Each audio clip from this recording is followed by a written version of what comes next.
எல்லா நேரத்திலும் அன்போடும் பாசமோடும் காதலோடும் ரொமான்ஸோடும் வாழ்.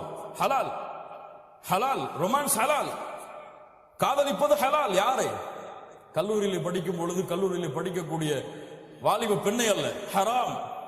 அந்த பெண்ணோடு பேசுவதில்லை, அந்த பெண்ணோடு டேட்டிங் செய்வதில்லை, ஹலால் ஹராம். டேட்டிங் ஹலால் எப்போது? திருமணத்திற்கு பிறகு. சேட்டிங் ஹலால் எப்போது? திருமணத்திற்கு பிறகு, திருமண ஒப்பந்தம் நடந்ததற்கு பிறகு. அல்லாஹ்வுடைய தூதர் ஸல்லல்லாஹு அலைஹி வஸல்லமுடைய வாழ்க்கையை பாருங்கள்.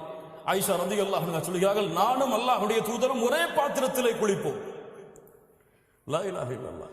இருவரும் மாறி மாறி ஊற்றிக்கொண்டு குளிப்போம். எத்தனை பேர் நம்முடைய மனைவிமார்களோடு குளித்தவர்கள்?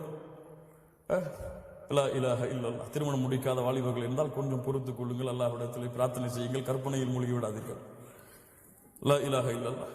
அல்லாஹ்வுடைய தூதர் ஸல்லல்லாஹு அலைஹி வஸல்லம் வழக்க முறை ஒவ்வொரு தொழுகைக்கு செல்வதற்கு முன்னாலும் தன்னுடைய மனைவியை முத்தமிட்டு செல்வார்கள். யாருடைய வழிமுறை? முஹம்மது ரசூலுல்லாஹ் ஸல்லல்லாஹு அலைஹி வஸல்லமுடைய வழிமுறை. தொழுகைக்கு செல்லும் பொழுது முத்தமிடுவார்கள் தன் மனைவியை. இன்னைக்கு பக்கத்துல வராதீங்க, உது செஞ்சிருக்கீங்கன்றாங்க. லா இலாஹ இல்லல்லாஹ். சுன்னah. அல்லாஹ்வுடைய தூதருடைய வழிமுறை. ஒரு மனிதன் 5 முறை தன் மனைவி மீது பாசத்தை வெளிப்படுத்துகிறார், அந்த குடும்பத்தில் பிரச்சனை இருக்குமா? பிரச்சனை இருக்குமா? அல்லாஹ்வுடைய தூதர் தன்னுடைய மனைவியுடைய வாயில் உணவை ஊட்டி கொடுப்பார்கள்.